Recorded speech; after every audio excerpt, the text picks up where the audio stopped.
పరిస్థితి వచ్చింది. ఆయల్లో రాయలసీమకు పోయినప్పుడు కల్వకుంట్ల చంద్రశేఖరరావు గారు, ఈనాటి మంత్రి శ్రీమతి రోజా గారు పెట్టిన రాగి సంకటి రొయ్యల పులుసు తిని రాయలసీమను రతలాలసీమం చేస్తా అని చెప్పి మాట ఇచ్చి బేసిన్లు లేవు, బేసిజాలు లేవు, మీరు కొట్టుకపోండి అన్నాడు. వాళ్ళు కొట్టుకపోయారు. ఇప్పుడు మేము వచ్చినాక అట్టెట్లా కొట్టుకపోతాడంట? ఎవరు అధ్యక్ష బాధ్యత ఎవరు వహించాలి? నీ కళ్ళ ముందే కదా ముచ్చుమర్రి చంద్రబాబు నాయుడు కట్టింది, నీ కళ్ళ ముందే కదా రాజశేఖర రెడ్డి పోతిరెడ్డి పాడును 44,000 క్యూసెక్లకు పెంచి తరలించకపోయింది, నీ కళ్ళ ముందలనే కదా నీ ఇంట్లో పంచపక్ష ప్రమాణాలు జగన్మోహన్ రెడ్డి గారికి పెట్టి జీవో నెంబర్ 203ను నీ ఇంట్లోనే పునాదులేసి రాయలసీమ లిఫ్ట్ ఇరిగేషన్ కు ప్రగతి భవన్ లో కేసీఆర్ గారి డైనింగ్ టేబుల్ మీద పునాది రాయబడ్డది. దానికి పునాది రాయేసింది మీరే కదా. 8 టీఎంసీలు పర్ డే తరలించకపోవడానికి అనుమతి ఇచ్చింది, టెండర్లు పిలిచింది, కాంట్రాక్టులు అప్పచెప్పింది, పనులు పూర్తి చేసింది మీరు అధికారంలో ఉన్నప్పుడే కదా అధ్యక్ష.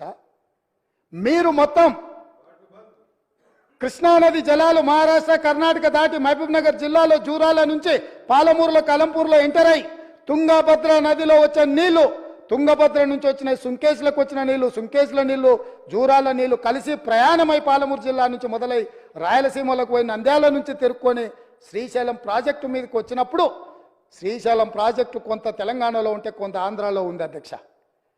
అంతకుముందు ప్రాజెక్టు లేవు. అంతకుముందు పోతిరెడ్డిపాడు 11,000 క్యూసెక్స్ ఉండే, అది 44,000 క్యూసెక్స్కి పెరిగింది.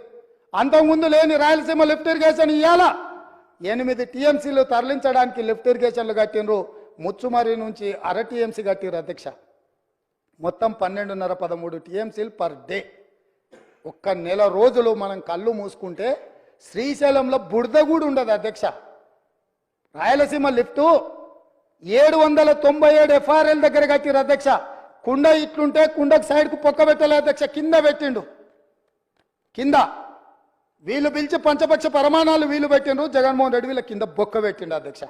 బొక్క పెట్టి మొత్తం తరలించకపోతుంటే మిన్నకుండా ఉన్న మీ ఇల్లు ఇవాళ నేను సూటిగా అడుగుతున్న హరీష్ రావుని మిత్రుణ్ణి, రాజకీయాలు పక్కన పెట్టండి, మీరు రాజకీయాలు పక్కన పెట్టండి, మీరు బాధ్యత కలిగిన మంత్రిగా చెప్పు.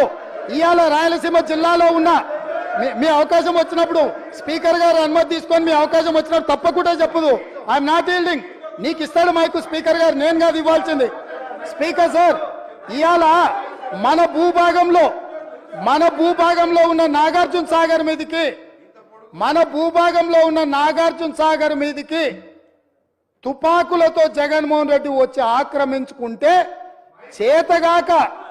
చేతగాని సన్నాసులాక ఇక్కడ ప్రభుత్వం చూస్తుంటే ఇవాళ రాయలసీమలో ఉన్న ప్రాజెక్టుల నుంచి నీళ్లు తరలించకపోతుంటే ఎవరు అడ్డుకోవాలి అధ్యక్ష?